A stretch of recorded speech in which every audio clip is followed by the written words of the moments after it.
everyone, welcome back to my class. I am Tamsa Tyagi, your biology mentor on Rank Plus, and let's start with our next topic of the chapter, that is post fertilization events.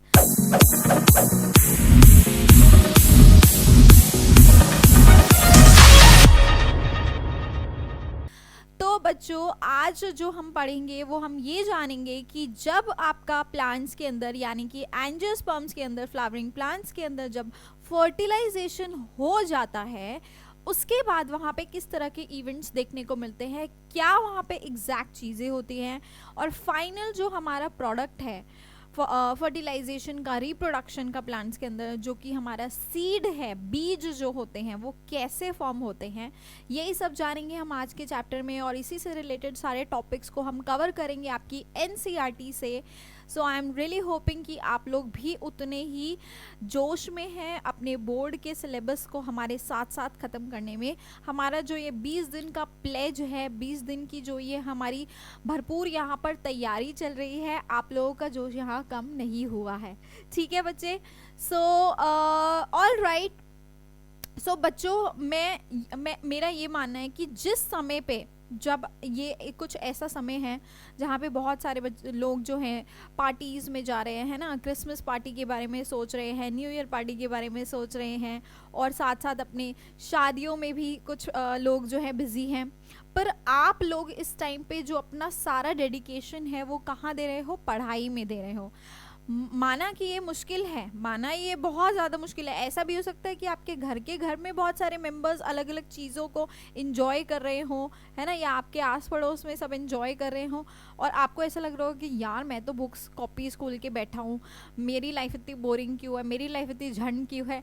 तो बच्चों, आपको ना बिल्कुल भी ये सब सारी चीज़ें सोचने की ज़रूरत नहीं है। आपने जो ये समय अपने आप को दिया है ना, ये समय आप और किसी को नहीं दे रहे। आप अगर किसी और के साथ अपना समय दे रहे हो, उनके साथ पार्टी कर रहे हो, उनकी शादी में जा रहे हो, तो वो समय आपने उनको दिया है, उससे आपको कोई बेनिफिट नहीं होगा। और अगर आप उनकी शादी में नहीं जाओगे तो उनकी शादियां नहीं रुकेंगी, राइट? पर लेकिन आपने अगर अपनी पढ़ाई में कमी छोड़ दी तो आपके नंबर ज़रूर कम आएंगे, है ना? ये बात है कि नहीं? तो इसलिए इन सब चीज़ों को रिग्रेट करने की ज़रूरत नहीं है। मैम ने भी जब अपने बोर्ड्स की तैयारी कर रहे थे, एग्ज़ाम की तैयारी कर रहे थे, तो आपके टीचर्स ने, आपकी मैम ने, तमसा मैम ने भी बहुत सारी चीज़ों को सैक्रिफाइस किया था, और वो हर कोई करता है।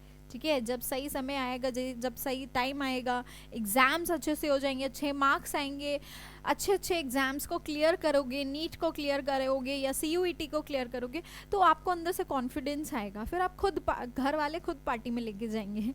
ठीक है? तो इन छोटी छोटी, ये बहुत छोटी छोटी सैक्रिफाइसेस है, लाइफ में बहुत बड़ी बड़ी चीज़ें अभी आपको करनी है, तो इनको दिल पे मत लगाना।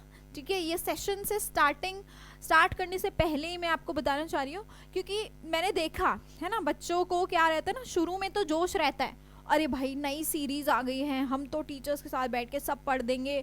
1 दिन हो जाता है, 2 दिन हो जाता है, 3 दिन हो जाता है, फिर बच्चे बोर होना स्टार्ट हो, फिर अलग अलग ख्याल दिमाग में आते हैं। तो वो ख्याल जैसे ही आते हैं ना, उनको हटा दो। ठीक है? आपने उसके बारे में सोचा है ना, सॉरी, आपने उसके बारे में सुना है ना, you should only give 5 minutes to the things which are not going to matter further in 5 years in your life।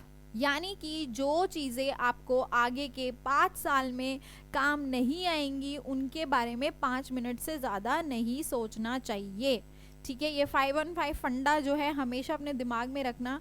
तो आगे के 5 साल में आपको जो चीज़ें काम आएंगी वो क्या आएंगी? आपकी पढ़ाई, आपकी मेहनत, है ना, आपकी बायो की क्लासेस, आपकी फ़िज़िक्स की क्लासेस, आपकी केमिस्ट्री की क्लासेस, या जो भी आपने सब्जेक्ट्स लिए हैं, तो ये सब काम आएगा, क्योंकि आपको आगे जाके कॉलेज चाहिए, मेडिकल की तैयारी करोगे या कोई भी फील्ड में जाओगे, है ना? तो जिन चीज़ों को आपको आगे अपनी लाइफ में जिनका इस्तेमाल करोगे, उन्हीं के बारे में सोचना चाहिए। आलतू फालतू चीज़ों में दिमाग कितना भी लगा लो यार, कितना भी टाइम वेस्ट कर लो, बहुत है टाइम वेस्ट करने के लिए ना हमारे पास, पर सही जगह पे जब आप टाइम लगाने लगते हो तो आपको टाइम की कमी महसूस होती है। समझ रहे हो बात? ठीक है? तो अगर आप ये चेहरा पहली बार देख रहे हो, मेरा नाम है तमसा त्यागी, मैं आपको यहाँ बायोलॉजी पढ़ा रही हूँ, और मैंने मास्टर्स की है बायोकेमिस्ट्री से, मेरा 5 साल का एक्सपीरियंस है, हज़ारों बच्चों को पढ़ाया है, ऑनलाइन प्लेटफॉर्म पे भी पढ़ाया है, ऑफलाइन में भी पढ़ाया है। और ये जो मेरा एक्सपीरियंस है for teaching your CUET as well as NEET students, ये आप सभी को काम आएगा। ठीक है, हम आगे बढ़ते हैं और स्टार्ट करते हैं अपने लेक्चर के साथ। जैसे कि आप देख सकते हो आज की क्लास में हम लोग पढ़ने वाले हैं about the post fertilization events, right, कि किस तरह से आपके प्लांट्स के अंदर अलग अलग तरह के इवेंट्स जो है आफ्टर फर्टिलाइजेशन देखने को मिलते हैं। ऑलराइट स्टूडेंट्स, सो सबसे पहले अगर मैं बात करती हूँ, जैसे कि लास्ट क्लास में मैंने आपको समझाया था, जब आपका क्या हो जाता है, फर्टिलाइजेशन होता है, तो वहाँ पे 2 प्रोडक्ट्स बन रहे थे। क्या क्या? डबल फर्टिलाइजेशन में आपका एक प्रोडक्ट बना था जाइगोट, ऑलराइट, और दूसरा प्रोडक्ट क्या बना था आपका? The second product was your endosperm. ठीक है, यही बन रहा था, यस और नो? नाउ यही जाइगोट जाके बाद में क्या बनता है? एम्ब्रियो में कन्वर्ट होता है। ठीक है, एम्ब्रियो में कन्वर्ट होता है और साथ साथ आपके एंडोस्पर्म की वहाँ पे डेवलपमेंट होती है। यानी जो आपका PEN है, सॉरी, ये आपका यहाँ पे PEN बना था, ठीक है, ये PEN आपका किस में कन्वर्ट हो जाता है? एंडोस्पर्म में। पेरी एंडोस्पर्मिक न्यूक्लियस आपका कन्वर्ट हो जाता है एंडोस्पर्म में। बात समझ में आई? यस और नो? यस। नाउ स्टूडेंट्स, आप यहाँ पर ये जो स्ट्रक्चर देख पा रहे हो, ये आपका वही फूल है जिसके बारे में हम बहुत देर से पढ़ रहे थे, बहुत टाइम से पढ़ रहे थे, 2 क्लासेस से। और उसके अंदर का ये फीमेल पार्ट है। फीमेल के अंदर ये जो बल्जिंग पोर्शन रहता है, जिसको हम ओवरी कहते हैं, धीरे धीरे यही ओवरी जो है राइप होके, मैच्योर होके किस में टर्न हो जाता है? It turns into your fruit. ठीक है, यही ओवरी जो है, this ovary turns into what? It turns into your fruit. बात समझ में आई? यही आपका फल बनता है। और इसके अंदर जो ये यहाँ पे ओव्यूल्स रहते हैं ना बच्चे, जो ये यहाँ पर ओव्यूल्स रहते हैं, दीज ओव्यूल्स, यही क्या बन जाते हैं? आपके बीज बनते हैं, यानी कि सीड बनते हैं। ठीक है, so this is again a part of post fertilization event. Fertilization होने के बाद ओव्यूल वहाँ नहीं बचेगा, ओव्यूल धीरे धीरे डेवलप करके सीड में कन्वर्ट हो जाएगा। उसके बाहर का जो वो ओवरी था वो वहाँ पे फ्रूट में कन्वर्ट हो जाता है। ठीक है, एंड जो वहाँ पे, अब आप पूछोगे कि मैम उसकी पेटल्स, सेपल्स और इन बाकी चीज़ों का क्या होता है, एंथर्स वगैरह क्या होता है, ये जितने भी एक्स्ट्रा पार्ट होते हैं ना बच्चे, ये जितने भी एक्स्ट्रा पार्ट्स होते हैं, दे फेल ऑफ। ठीक है, ये झड़ जाते हैं वहाँ से, दे विदर, सूख के झड़ जाते हैं, विदर एंड फेल ऑफ। विदर का मतलब सूख जाना, ठीक है, ड्राई हो जाते हैं, डेसिकेट हो जाते हैं और झड़ जाते हैं। बात समझ में आ गई? ठीक है, एग्जैक्टली यही चीजें जो है आपके पोस्ट फर्टिलाइजेशन के अंदर हो रही हैं। नाउ अब हम यहाँ पे स्पेसिफिकली बात करते हैं आपके एंडोस्पर्म के बारे में। तो जो बच्चे आपका एंडोस्पर्म रहता है, ठीक है, तो ये जो एंडोस्पर्म है, this is what? This is specifically the by product of triple fusion, है ना। ट्रिपल फ्यूजन से आपका ये बनता है, ट्रिपल फ्यूजन में क्या हुआ था? आपका PEN फॉर्म हुआ था, राइट, पेरी एंडोस्पर्मिक न्यूक्लियस। यही डेवलप होकर इसी की डेवलपमेंट होती है और यहाँ पर एंडोस्पर्म फॉर्म होना शुरू हो जाता है। मुझे एंडोस्पर्म के अंदर आपका अच्छा खासा रिजर्व्ड फूड मटेरियल रहता है। यहाँ पर क्या रहता है? it is full of nutrients. It is full of nutrients. So it acts as a reservoir of food. यानी कि यहाँ पर ये एक तरह से खाने की स्टोरेज है। किसके लिए स्टोरेज है ये? For our developing zygote. किसके लिए है बच्चे? ये है for our developing zygote. Zygote जब डेवलप हो रहा होता है तो इसी से यहाँ से ये खाना लेता है और धीरे धीरे इसकी यहाँ पे डेवलपमेंट होती है। इससे क्या पता चलता है? इससे ये पता चलता है कि एंडोस्पर्म जो है उसकी डेवलपमेंट पहले हो जाती है जाइगोट से। क्यों? क्योंकि जाइगोट को खाना चाहिए, है ना, और वो खाना कहाँ से मिलेगा? एंडोस्पर्म से। तो जब तक ये एंडोस्पर्म तैयार नहीं होगा तब तक जाइगोट की डेवलपमेंट नहीं शुरू हो सकती। तो इसीलिए जो एंडोस्पर्म की डेवलपमेंट होती है, its development occurs prior to your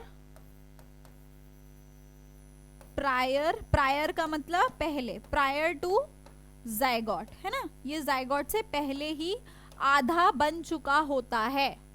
साथ साथ चल रही है इसकी भी, पर आधा ये पहले ही बन चुका होता है। बात समझ में आ गई ये सभी को? यस और नो? ठीक है।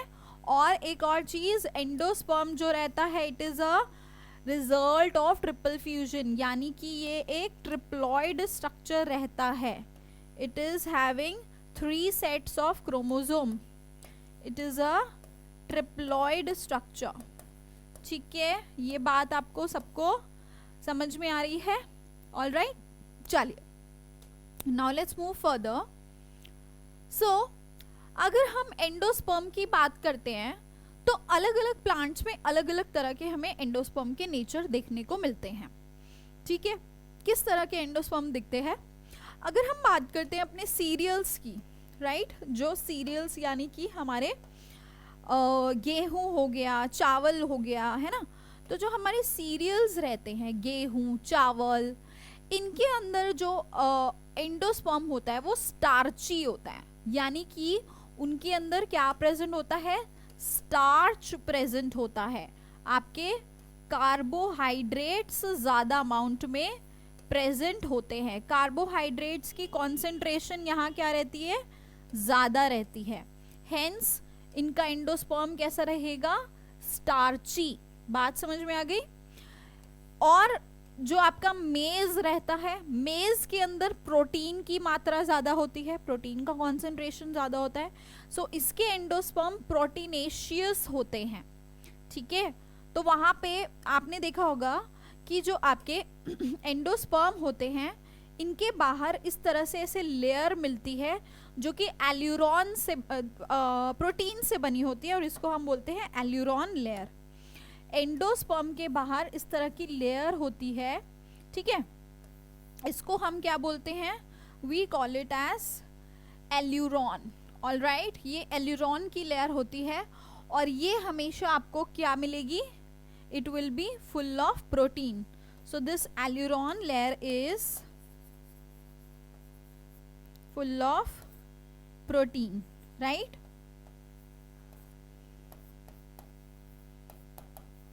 ये जो बाहर की इसकी ये कवरिंग रहती है। ठीक है, तो अगर हम बात करते हैं आपके मेज की, वहां पे एल्यूरॉन लेयर थोड़ी मोटी रहती है ना। Aleurone layer is quite thick there and hence it is having more protein concentration. Clear हो गई ये बात सभी को? अब आते हैं कैस्टर और कोकोनट पे। तो कैस्टर और कोकोनट की अगर हम बात करते हैं स्पेसिफिकली, यहाँ पे जो फैट का कंटेंट होता है वो ज्यादा रहता है, because they are having an oily endosperm. So here the fat content is more. Okay, इनका एंडोस्पर्म कैसा रहता है? ऑयली रहता है। Then there is this plant ivory palm. ठीक है, वहां पे आपको सेल्यूलोज का कंटेंट ज्यादा मिलेगा, हेंस इनका एंडोस्पर्म कैसा रहता है? सेल्यूलोजिक। सेल्यूलोज आप लोग सब जानते हो ना, what is cellulose? It's a plant product. ठीक है, प्लांट्स के अंदर सबसे ज्यादा आपका प्लांट सेल में से प्लांट का जो फूड होता है, राइट, सबसे ज्यादा वहां पे सेल्यूलोज ही पाया जाता है। क्लियर हुई बात? यस और no? Then you have date palm. ठीक है, डेट पाम। डेट पाम्स क्या रहते हैं? खजूर। आपके पता है ना date palms, that is your खजूर। तो इनके एंडोस्पर्म की अगर हम डेट पाम प्लांट की बात करें, इनके अंदर जो एंडोस्पर्म रहता है that is full of hemicellulose, ठीक है। तो वहां पे हेमीसेल्यूलोज का कंटेंट ज्यादा रहता है। क्लियर हो गई ये बात सभी को? तो इस तरह के अलग अलग एंडोस्पर्म्स आपके प्रेजेंट रहते हैं। अब देखो, जब वहां पे क्या हो रहा है, ओव्यूल सीड में कन्वर्ट हो रहा है ना। ओव्यूल किस में कन्वर्ट हो रहा है? सीड में। अब इसी ओव्यूल के अंदर क्या रहता है आपका? एंडोस्पर्म होता है। इसी ओव्यूल के अंदर आपका एंडोस्पर्म है। यहीं पे ट्रिपल फ्यूजन हुआ था कि नहीं हुआ था? तो यहीं पे एंडोस्पर्म की डेवलपमेंट भी हो रही है ना। तो कभी कभी क्या होता है, ये जो एंडोस्पर्म है सीड बनने तक, जब आपका सीड पूरी तरह बन जाता है, कभी कभी sometime it is consumed entirely, पूरी तरह आपका ये बीज बनने तक क्या होता है, पूरी तरह कंज्यूम हो जाता है। It is consumed entirely. और कभी कभी क्या होता है, कभी कभी यहाँ पे ये रेमिनेंट्स आर लेफ्ट। रेमिनेंट्स का मतलब कुछ यहाँ पे उसका हिस्सा बच जाता है एंडोस्पर्म का, ठीक है। कभी कभी remnants are left in your seed, seed की बात हो रही है यहाँ पे। तो जहां पर पूरी तरह कंज्यूम हो जाएगा एंडोस्पर्म, यानी अब बीज के अंदर बिल्कुल भी एंडोस्पर्म नहीं बचा, ठीक है, उस तरह के सीड को हम बोलते हैं, सच सीड्स आर नोन एज, ऐसे सीड को हम बोलते हैं नॉन एंडोप्लाज्मिक सीड। क्या बोलेंगे? Non endoplasmic seed. भाई नॉन क्यों बोल रहे हैं? क्योंकि अब यहाँ पे बिल्कुल भी एंडोस्पर्म नहीं बचा, सारा का सारा यूज हो चुका है during the development of your seed. And जहां पर ये बच जाता है ना, जहां पर इसके रेमिनेंट्स बच जाते हैं, यानी कुछ थोड़ा सा एंडोस्पर्म का रेजिड्यू वहां बच जाता है, ऐसे सीड्स को हम क्या बोलते हैं? वी कॉल देम एज ऐसे सीड्स को हम बोलते हैं एंडोस्पर्मिक सीड्स। क्या बोलते हैं? Endospermic seeds. क्लियर हो गई ये बात सभी को? दो तरह के सीड समझ में आ गए on the basis of the presence of your endosperm, ठीक है। एंडोस्पर्म नहीं है तो नॉन एंडोस्पर्मिक, एंडोस्पर्म है तो एंडोस्पर्मिक सीड्स। क्लियर हुई ये बात? यस और नो? ठीक है, सबको समझ में आया? हाँ, तो नॉन एंडोस्पर्मिक में आपके आते हैं, you have your rice, wheat, ठीक है, ये सब आते हैं, बार्ले।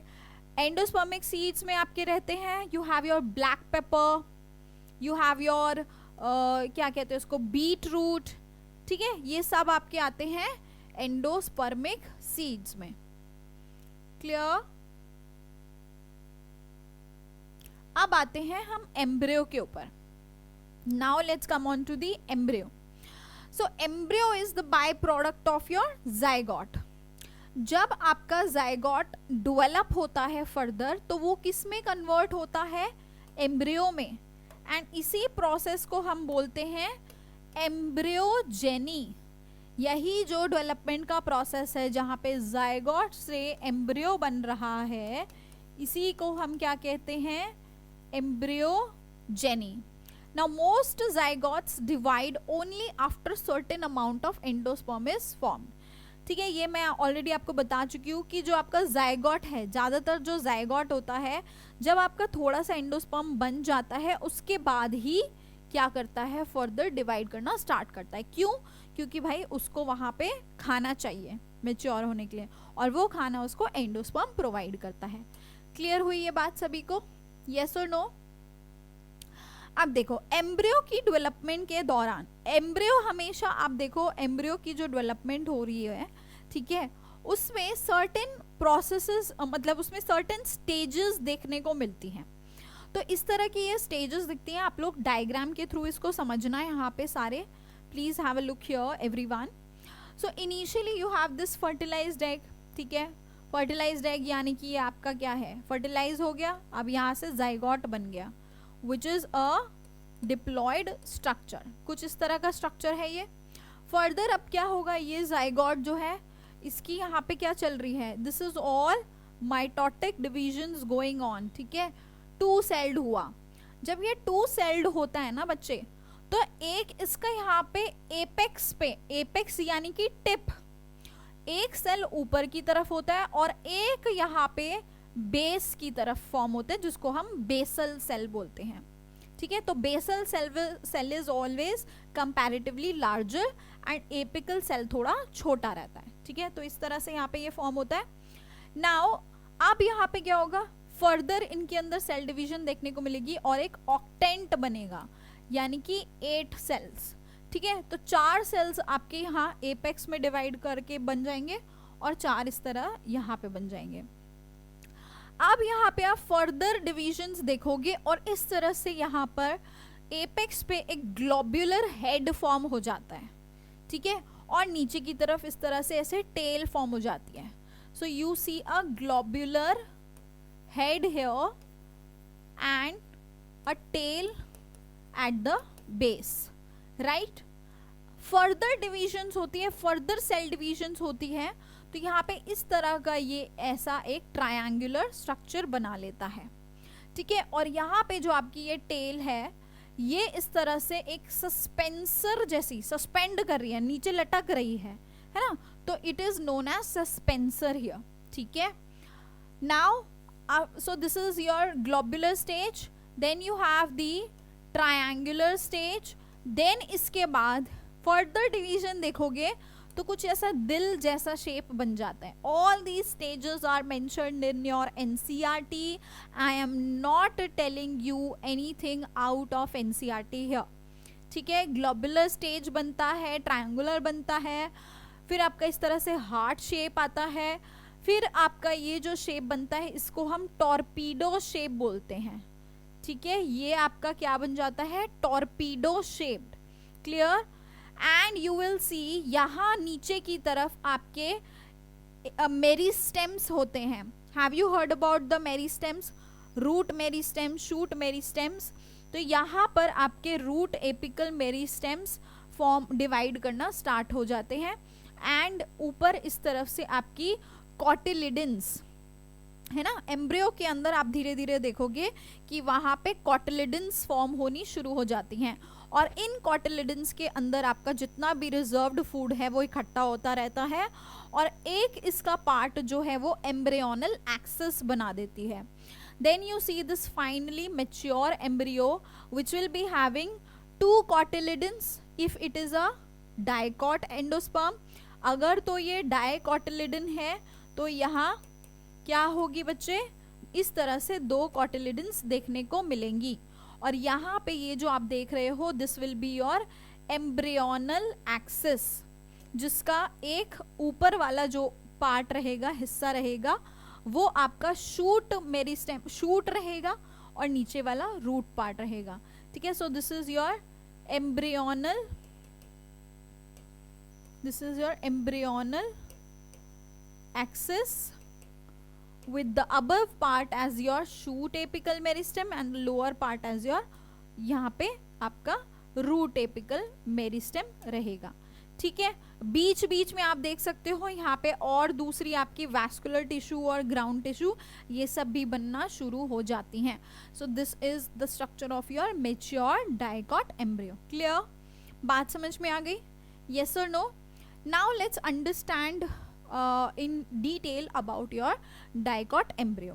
So जितने भी आपके डाइकोटिलिडनस प्लांट्स होते हैं, आपके जो प्लांट्स होते हैं फर्दर उनको डिवाइड किया जाता है on the basis of the number of cotyledons there. अगर तो उनके पास 2 कॉटिलिडन्स है तो उन्हें डाइकॉट कहते हैं, अगर सिंगल कॉटिलिडन्स होती हैं तो मोनोकॉट्स कहते हैं। ये आप लोग पढ़ चुके हो क्लास 11th के चैप्टर प्लांट किंगडम में। यस और नो? ठीक है, ऑल राइट। नाउ डाइकॉट्स के एग्जाम्पल्स आप लोग सब जानते ही हैं, ठीक है।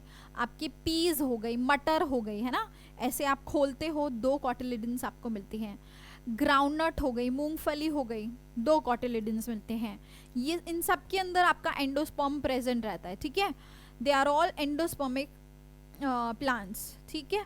Then you have your dicots में और क्या क्या एग्जाम्पल है, छोला, ग्राम हो गया, है ना। These are all your dicot plants. Embryo की अगर हम इनकी बात करते हैं तो एम्ब्रियो में हमें हम क्या देखने को मिलता है स्टूडेंट्स, जरा आप लोग नजर डालिए यहाँ पे। So as I have already told, सबसे पहले यहाँ पे क्या चीज रहती है, एक तो आपकी होती है cotyledons which are obviously 2 in number,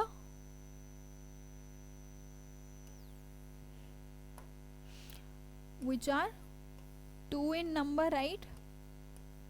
and एक होती है आपकी यहाँ पे एम्ब्रियोनल एक्सिस, यस और नो, ठीक है। अब कॉटिलिडन्स के अंदर मैंने जैसे कि बताया, इसके अंदर आपका सारा रिजर्व्ड फूड मटेरियल रहता है। जितना भी रिजर्व्ड फूड होगा वो सारा आपका कॉटिलिडन्स के अंदर होगा, ठीक है। एंड एम्ब्रियोनल एक्सिस के अंदर क्या रहते हैं आपकी, you have a root part and a shoot part, ठीक है। रूट पार्ट जो होता है वो आपकी रूट्स बनाएगा, शूट पार्ट जो होता है वो आपके स्टेम और ऊपर का हिस्सा बनाता है, ठीक है। तो फर्दर जब भी ये आपके बीज जो हैं इनको बोया जाएगा तो इसी एम्ब्रियोनल एक्सिस के जो मेरिस्टेम्स होते हैं वो ग्रो करना स्टार्ट करते हैं, बात समझ में आई, वही ग्रो करते हैं और वहाँ पे उनकी ग्रोथ के लिए जो न्यूट्रिशन प्रोवाइड कर रहे होंगे वो कॉटिलिडन्स प्रोवाइड कर रहे होंगे। इतनी बात सबको समझ में आ गई। तो ये बच्चे जो यहाँ पे इस तरह से आपको दिखाई गई है, ये 2 कॉटिलिडन्स हैं। Now if we talk about the embryonal axis, this root part ना, नीचे का जो पार्ट रहता है इसको हम बोलते हैं रेडिकल। क्या कहते हैं इसको हम, we call it as radicle. और जो ये ऊपर का हिस्सा रहता है ये कहलाता है प्लिम्यूल, ठीक है। बात समझ में आई, okay. So plumule is the above part, this portion, this particular portion and this particular portion is your radical, ठीक है।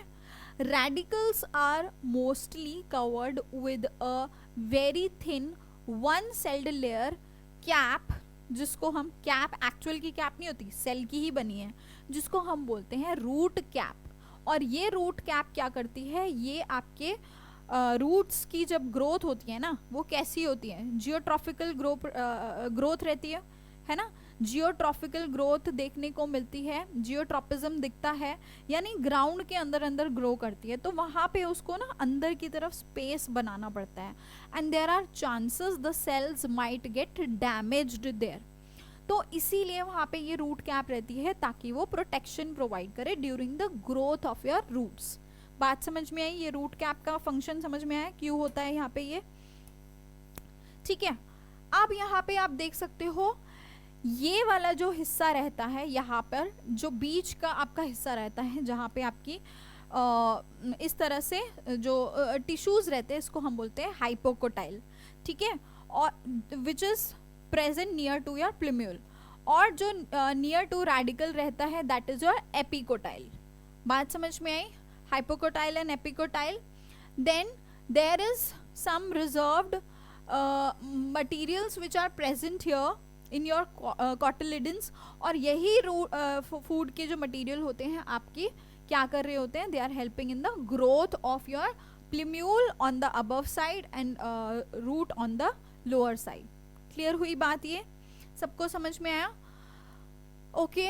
Now let's come on to the next topic that is your monocot embryo.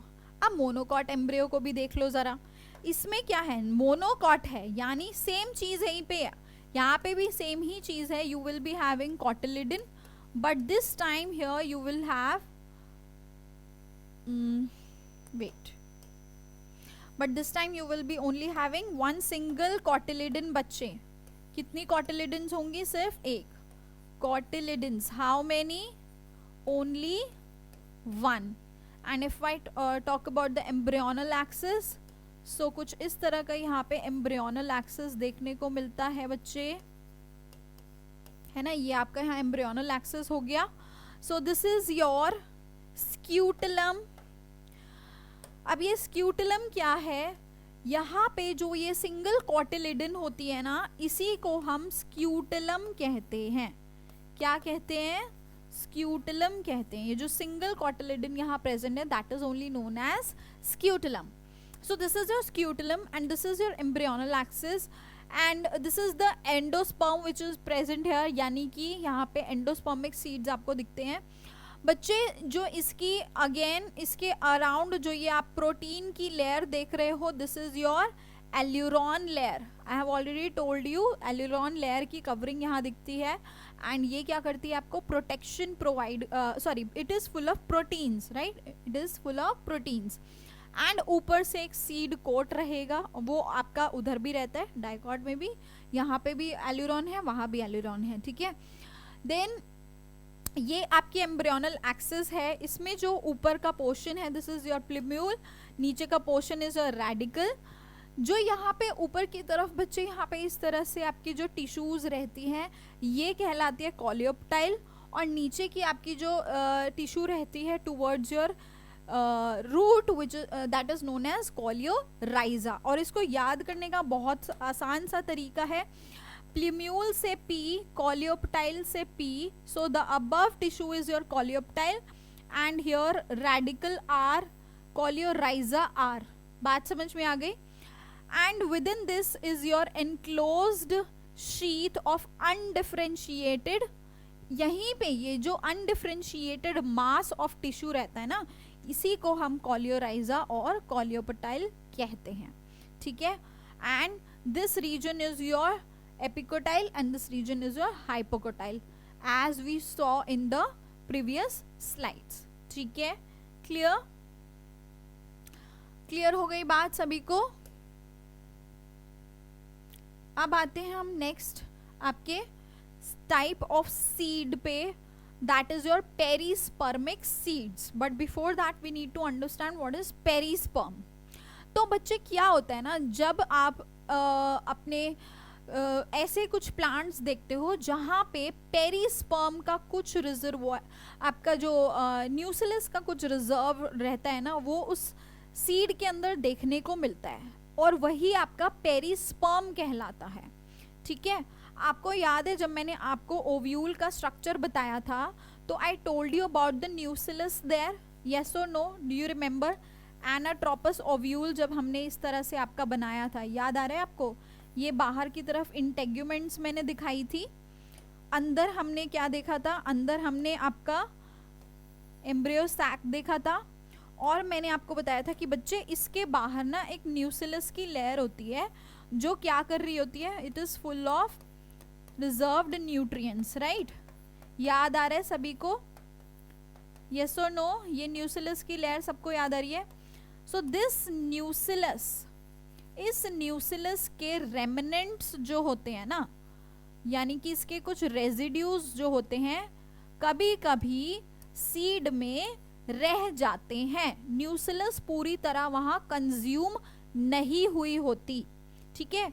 when these remnants of nucellus are still present in your seeds, those remnants are known as what? Perisperm. इन्हीं remnants को हम perisperm कहते हैं और इस तरह के seed को हम क्या बोलेंगे? पेरिस्पर्म के रेजिड्यूज जहां रह जाते हैं, पेरिस्पर्म जहां रह जाता है, उसको हम बोलते हैं पेरिस्पर्मिक सीड्स। क्या बोलते हैं? पेरिस्पर्मिक सीड्स, ठीक है। तो आपके जो ब्लैक पेपर और बीट रहते हैं ना, वहां पे ये पेरिस्पर्मिक सीड्स ही देखने को मिलते हैं, वहां पे न्यूसिलस के रेमनेंट्स रह जाते हैं, ठीक है। क्लियर हुई ये बात? All right, so these are your perispermic seeds. Beet के जो सीड्स होते हैं वो कुछ इस तरह से नजर आते हैं, बीट रूट के, ठीक है। चुकंदर जो होता है, लाल लाल चुकंदर, जिसके सैलेड खाने को मम्मा बोलती हैं आपकी, है ना, सब बोलती हैं कि नहीं, तो उसके बीज जो है वो कुछ इस तरह रहते हैं इनके अंदर। एंड आपका ब्लैक पेपर आप लोग सब जानते हो, काली मिर्च, काली मिर्च होती है ना, तो इनके अंदर आपके रेमनेंट्स रह जाते हैं। ऑलराइट, यहाँ पे हमारा खत्म होता है most of the post fertilization events. We have understood कि आपका ओव्यूल कन्वर्ट हो जाता है, सीड में ओवरी कन्वर्ट हो जाता है, फ्रूट में जाइगोट कन्वर्ट हो जाता है, एम्ब्रियो में, है ना, we have studied about embryo, and आपका पेरी एंडोस्पर्मिक न्यूक्लियस कन्वर्ट हो जाता है एंडोस्पर्म में। We have seen the types of seed, कहीं पे आपका एंडोस्पर्म रह जाता है, कहीं पे नहीं रहता, ठीक है। And there is another term we use for the endospermic and non endospermic seeds. जो एंडोस्पर्मिक सीड्स होते हैं हम उनको एल्ब्यूमिनस सीड्स के नाम से भी जानते हैं, और जो नॉन एंडोस्पर्मिक सीड्स होते हैं उनको हम नॉन एल्ब्यूमिनस सीड्स भी कहते हैं। ये बात सबको समझ में आई। अब हम आते हैं अनदर लास्ट टॉपिक। एक छोटा सा टॉपिक हमारा यहाँ पे रह गया है जिसको हम बोलते हैं apomixis, parthenocarpy, and we will be studying about the यहाँ पे पॉली एम्ब्रियोनी। ये 2-3 टॉपिक्स और आपके एनसीईआरटी में मेंशन्ड है, हम इनके बारे में भी जरा जान लेते हैं। तो बच्चे, जो एपोमिक्सिस होता है वो क्या रहता है बेसिकली? एपोमिक्सिस एक ऐसा प्रोसेस है, ठीक है, एपोमिक्सिस स्पेसिफिकली एक ऐसा प्रोसेस है जहां पे सीड का फॉर्मेशन हो रहा है। Seed is formed, but how? Without fertilisation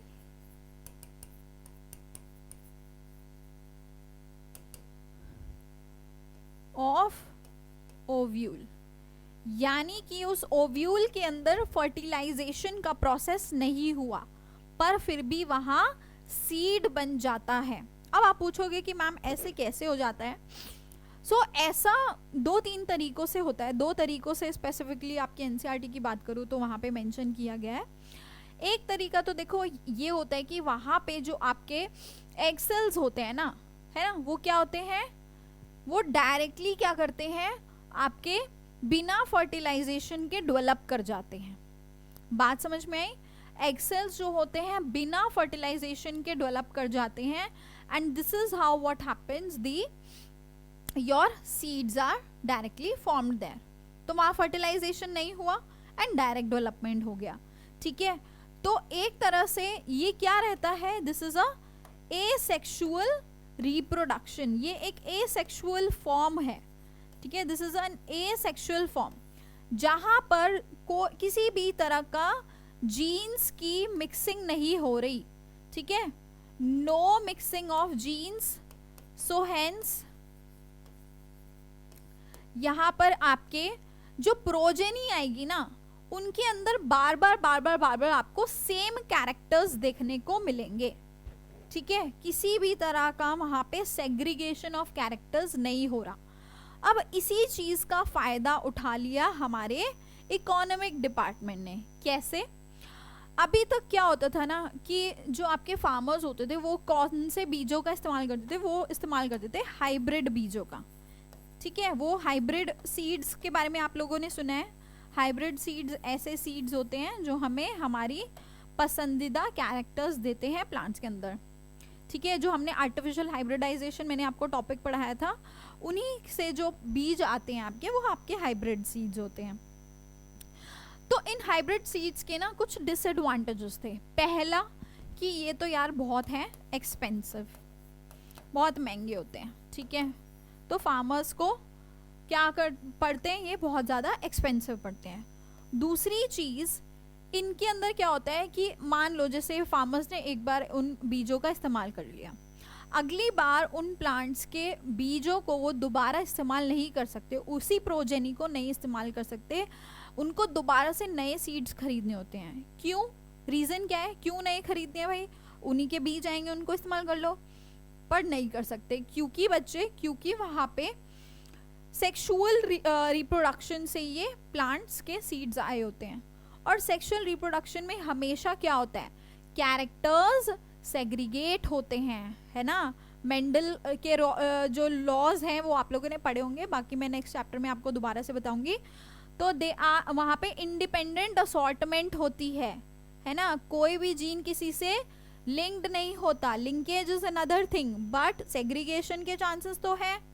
अब सेग्रीगेशन होगा तो जरूरी नहीं है ना कि सेम कैरेक्टर्स हमें अगली बारी भी अगली जनरेशन में भी दिखेंगे, तो इस वजह से उनको they have to buy seeds every year.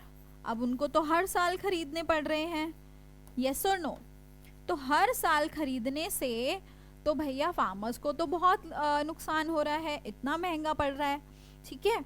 तो यहाँ पे अब क्या हुआ, यहाँ पे एपोमिक्सिस की यही जो कैरेक्टरिस्टिक थी उसका इस्तेमाल किया गया कि क्यों ना हम अपने हाइब्रिड सीड्स को एपोमिक्टिक सीड्स में कन्वर्ट कर दें, यानी कि हम ऐसे सीड्स बना लें जहाँ पर वो सिर्फ और सिर्फ एसेक्सुअल रिप्रोडक्शन से फॉर्म हुए हैं, इसलिए वहाँ पे ये जो सेग्रीगेशन ऑफ कैरेक्टर्स का जो एक मेन रीजन था, है ना, सेग्रीगेशन सही लिखा है ना मैंने, हाँ, तो सेग्रीगेशन का जो वहाँ पे सेग्रीगेशन ऑफ कैरेक्टर्स का जो हमें डर था कि नेक्स्ट प्रोजेनी में भाई सेग्रीगेशन हो सकता है और हमारे पसंदीदा कैरेक्टर्स अगर हाइब्रिड सीड्स में नहीं आए तो कोई फ़ायदा नहीं है उनको उगाने का, यस और नो? तो ये सेग्रीगेशन ऑफ कैरेक्टर्स तो एपोमिक्सिस में नहीं होता, और अगर इन्हीं एपोमिक्सिस मेथड का इस्तेमाल कर कर हम क्या बना लें, एपोमिक्टिक सीड्स बना लें, तो हमारी प्रॉब्लम सॉल्व हो जाएगी। कैसे सॉल्व हो जाएगी भाई? अब हम बार बार इन सीड्स को इस्तेमाल कर सकते हैं बिना उसके डर के, यस और नो? और इससे क्या होगा, फार्मर्स को सिर्फ एक ही बारी वन टाइम इन्वेस्टमेंट करनी पड़ेगी, बार बार हर साल बीज नहीं खरीदने पड़ेंगे। तो हुआ फायदा या नहीं हुआ, है ना? तो इसीलिए वैसे जितना आसान ये सुनने में लग रहा है उतना आसान नहीं है, अभी भी इस चीज़ पे बहुत रिसर्च चल रही है, ठीक है। And there are various ways by which such kind of seeds are being created, ठीक है। बात समझ में आई? एपोमिक्सिस सबको क्लियर हुआ? नाउ एक और तरीका होता है, ओके सो यहाँ पे आप लोग देख सकते हो थोड़ा सा, ठीक है। तो क्या हो रहा है ना, यहाँ पे एपोमिक्सिस को एक्सप्लेन किया गया, जरा इसको भी देख लेते हैं कि स्लाइड्स में क्या एक्सप्लेन किया गया है। A few flowering plants such as some species of Asteraceae, so apomixis आपको एस्टरेसी में देखने को मिला, घास में देखने को मिला, ग्रासेस में, they have evolved a special mechanism. So apomixis ना, ये मैकेनिज्म प्लांट के अंदर ऑलरेडी प्रेजेंट है, एपोमिक्सिस आदमी ने नहीं बनाया, ये प्लांट में देखी गई है इस तरह की स्पेशल मैकेनिज्म, जहां पर जो बीज होते हैं, सीड्स होते हैं, वो बिना फर्टिलाइजेशन के फॉर्म हो जाते हैं। बात समझ में? इसी को हम एपोमिक्सिस कहते हैं। कुछ स्पीशीज के अंदर क्या होता है, मैंने जैसे कि आपको बताया, जो डिप्लॉयड एग सेल है ना बच्चे वहां पे, है ना, वो डायरेक्टली डेवलप हो जाता है, एंड इस डिप्लॉयड एग सेल की वहाँ पे फर्टिलाइजेशन नहीं होती है, it undergoes the process of reduction division, और वहाँ पे एम्ब्रियो को फॉर्म कर देता है बिना किसी फर्टिलाइजेशन के। बात समझ में आई? क्या बात समझ में आई?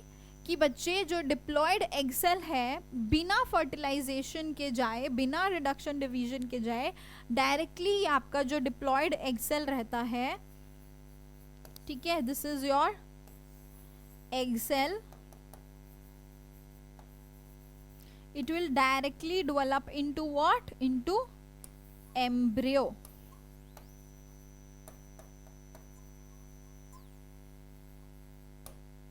तो यहां फर्टिलाइजेशन नहीं हो रहा। नॉर्मली क्या होता है, नॉर्मली मैं आपको ऑलरेडी बता चुकी हूँ कि जो एग सेल है ना, वो आपका क्या रहता है, रिडक्शन डिवीजन में जाता है, आपका हैप्लॉइड सेल होता है नॉर्मली, नॉर्मल प्रोसेस के अंदर। फिर बाहर से मेल गैमीट्स आते हैं, वो भी हैप्लॉइड रहता है। फिर यहाँ पे इनका फ्यूजन होता है, फर्टिलाइजेशन होता है, और यहाँ पे जाइगोट बनता है।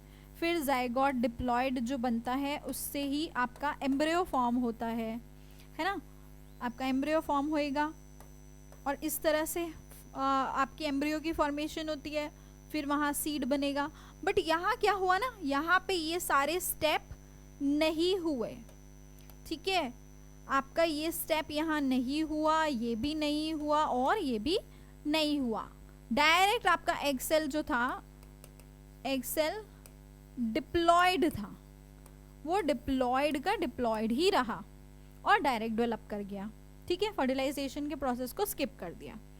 अब ये जो आपका एम्ब्रियो बना है, ठीक है, okay, now this embryo, this is seen in your apomictic seeds, ठीक है, जब ये आपका फर्दर डेवलप करते हैं तो वहां पे जो ओव्यूल्स हैं वो इसी एम्ब्रियो से बन रहे हैं, यानी वो फर्टिलाइजेशन के प्रोसेस को स्किप करके बने हैं। बात समझ में आ गई? So this is how apomixis happens. Similarly एक और प्रोसेस देखने को मिलता है आपको in this process which is known as parthenocarpy, कुछ ऐसा ही सिमिलर सा प्रोसेस एपोमिक्सिस जैसा ही, पर यहाँ पे क्या हो रहा है, यहाँ पे वहां पे सीड्स का प्रोडक्शन हो रहा था, यहाँ पे फ्रूट का प्रोडक्शन होता है, ठीक है, कहाँ गया, हाँ, so here the fruits are formed without the process of fertilization. बात समझ में आई?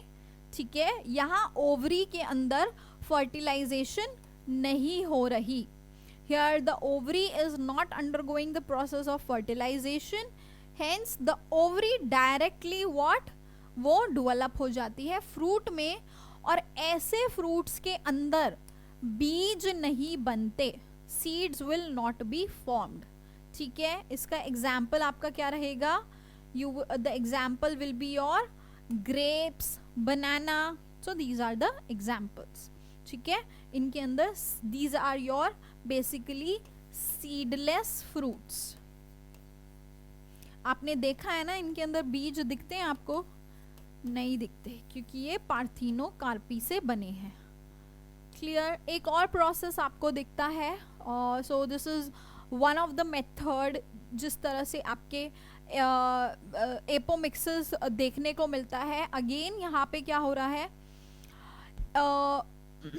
In the process of polyembryony, वहां पे क्या होता है ना, basically न्यूसिलस, again if you remember न्यूसिलस, तो जो न्यूसिलस के ये जो सेल्स होते हैं, ये क्या करते हैं, बाहर के न्यूसिलस के हो गए, ये इवन समटाइम जो इंटेग्यूमेंट्स रहते हैं, इनके सेल्स धीरे धीरे क्या कर जाते हैं, इसके अंदर प्रोट्रूड कर जाते हैं, ठीक है, अंदर की तरफ चले जाते हैं एम्ब्रियो के अंदर, और अलग से इस तरह के छोटे छोटे एम्ब्रियो बना देते हैं। आप देख रहे हो यहाँ क्या लिखा है, न्यूसेलर एम्ब्रियो, क्या लिखा है यहाँ, न्यूसेलर एम्ब्रियो, है ना। तो ये न्यूसिलस के एम्ब्रियो इस तरह से यहाँ फॉर्म हो जाते हैं, और they start protruding inside, and इससे क्या होगा, आपके मल्टीपल ओव्यूल्स फॉर्म हो जाएंगे, you will be having multiple embryo, ठीक है। इस तरह के प्रोसेस को हम बोलते हैं poly embryony. Sometimes even integuments के भी सेल्स जो होते हैं वो भी अंदर चले जाते हैं, और ये बहुत सारे एम्ब्रियो बना देते हैं, और ये कंडीशन ज़्यादातर आपको कहाँ दिखती है, अपने सिट्रस प्लांट्स में। सिट्रस यानी कि आपका ऑरेंज है ना, लेमन, खट्टी, जिनमें विटामिन सी रहता है सब में। So this process is known as polyembryony. बात समझ में आई? occurrence of more than one embryo in a seed is referred to as polyembryony। और ये कैसे होता है ये मैं आपको एक्सप्लेन कर चुकी हूँ कि बाहर के जो इंटेग्यूमेंट्स हैं एम्ब्रियो सैक के अंदर प्रोट्रूड, ये आपका एम्ब्रियो सैक है, इसके अंदर आ जाते हैं और बड़े सारे एम्ब्रियो वहाँ फॉर्म हो जाते हैं। तो poly means many and embryony presence of embryo. Clear हुई ये बात सभी को? यस और no? So this was the last topic of this particular part of your lecture of your chapter, that is polyembryony। I hope आपको सबको समझ में आए कि किस तरह से सारे के सारे आपके जो पार्ट्स होते हैं उनके अंदर चेंजेस देखने को मिलते हैं after the fertilization happens. Clear है सभी को? So that was all for today. And बच्चों, जैसा कि मैं हर क्लास में बोल रही हूँ, do revise all of these topics. बिना रिविजन के, बिना सेल्फ स्टडी के कोई फायदा नहीं है लेक्चर्स लेने का, ठीक है। So next time whenever we will be having the PYQ sessions or we can also take poll sessions, तो उसको करने के लिए आपको ये सारा चैप्टर रिवाइज करके आना है। तो यहाँ आपका sexual reproduction in flowering plants होता है ख़त्म। 3 हिस्सों में मैंने इसको बांट दिया था और आई होप कि आपको सारे पार्ट्स जो है अच्छे से, सारे लेक्चर्स अच्छे से समझ में आए हैं। एनसीईआरटी से आप इसको मिला के साइड पे रख के मेरे लेक्चर्स को सुनते हुए दोबारा से पढ़ाई करोगे तो आपको सारी चीज़ें बहुत अच्छे से समझ में आ जाएंगी। फिर भी कोई दिक्कत आती है, कोई डाउट होता है, कोई स्पेसिफिक चीज़ नहीं समझ में आई है और कोई पर्टिकुलर टॉपिक पे अगर आप वीडियो चाहते हो तो मुझे कमेंट सेक्शन में ज़रूर बताना। Thank you and bye everyone, take care till then.